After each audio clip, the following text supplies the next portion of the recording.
Penny Wong, thank you very much for your time. As you see these images out of Kabul 20 years on, how do you reflect on the tragedy really for that nation and particularly the women of Afghanistan after hard-fought gains over many years, now back to the Taliban? Well, you used the right word, Kieran, and that is tragedy. And it is a tragic day, a heartbreaking day, a heartbreaking time for the people of Afghanistan, for the Afghan-Australian community, for our veterans and for families, particularly those who've lost a son or father or brother in this campaign. But as you say, it is a particularly frightening and tragic day for the women and girls of Afghanistan who face what has been in the past a brutal, cruel and repressive regime. Now, I'll ask you the same question that the Prime Minister's been asked and other leaders around the world. As you look back at the 2 decades, the lives lost, the blood shed, the cost in dollar terms as well, the Taliban back in the seat of power, was it worth it? Well, there has been a huge cost, and I do want to say to anyone who has lost someone in this campaign, we can, barely fathom the pain you must be feeling at this time. People serve, the ADF serve, they do so bravely, they do so loyally, and they do so because they asked to on behalf of the nation, and we thank them for their service. What I would say is this, we had initial objectives as an international community after 9/11.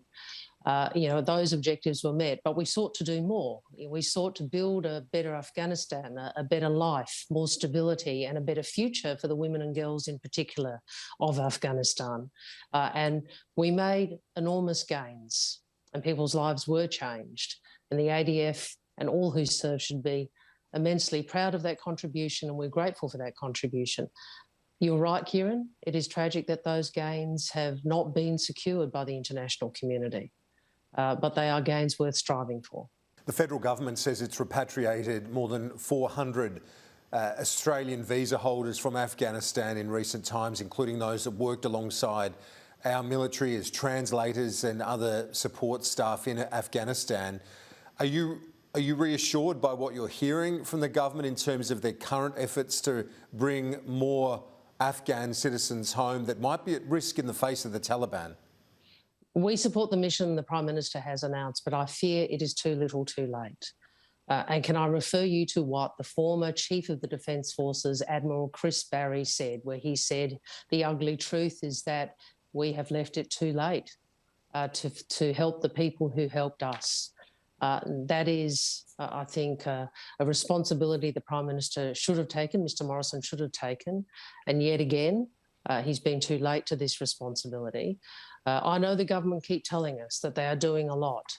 I can only speak for what I hear from veterans, from what I hear from people in Afghanistan, from what I hear from people who have been in the ADF, who are all saying that we have not done enough to get people who helped us out. And of course, Kieran, there is an ethical responsibility here, but there's also a national security responsibility that Mr Morrison should have looked to, which is we want to be a nation whose reputation is we help you if you help us.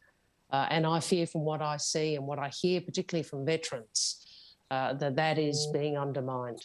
The Defence Minister today and the Foreign Minister yesterday on this program said that there'd been more than 430 Afghans, family members, civilians, those that worked alongside our troops already brought home since the closure of our embassy. Does that not sound like there has been some progress in the face of a crumbling nation or a crumbling infrastructure in Kabul? Well, what I would say, of course, we welcome those, the fact that there have been 430 who have been brought here.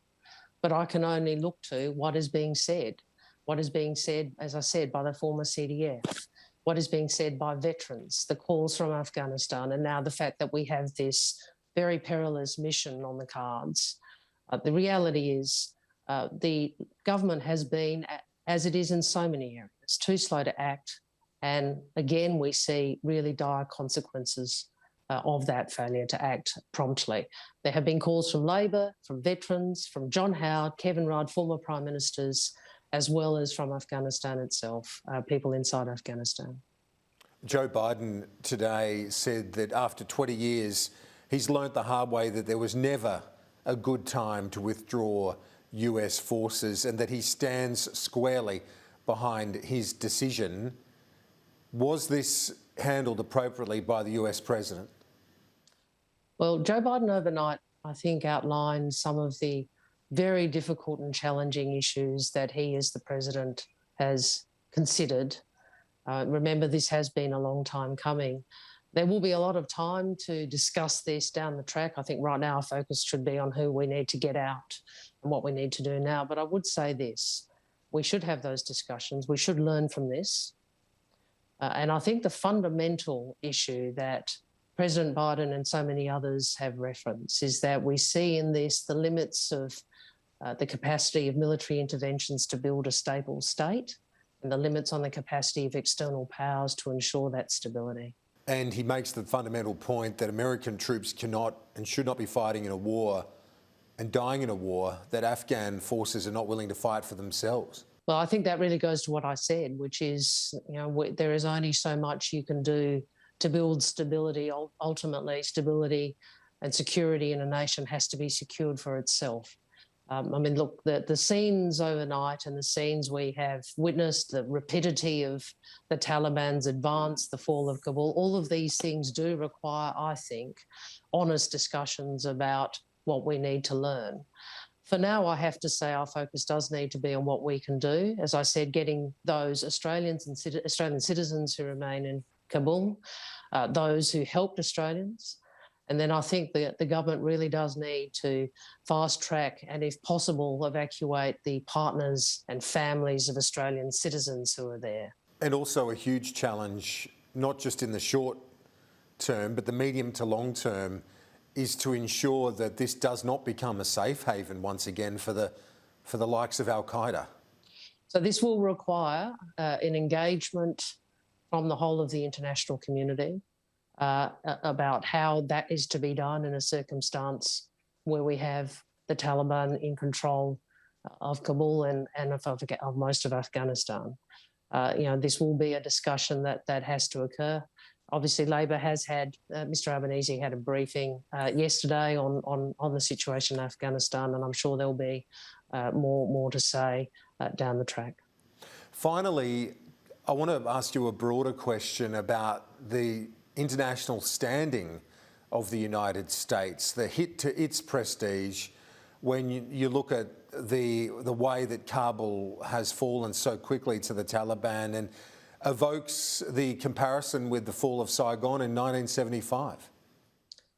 Yes, those images have been shocking, haven't they? And I don't think there's any running away from that. I would say that this president, and also President Trump, made clear the American position. The withdrawal has been flagged for a long time now. And I think we do run up against this, which is ultimately, the world is a complex place, and even multilateral endeavours are sometimes not successful. Shadow Foreign Minister Penny Wong, I appreciate your time as always. Thanks for that. Thank you, Kieran.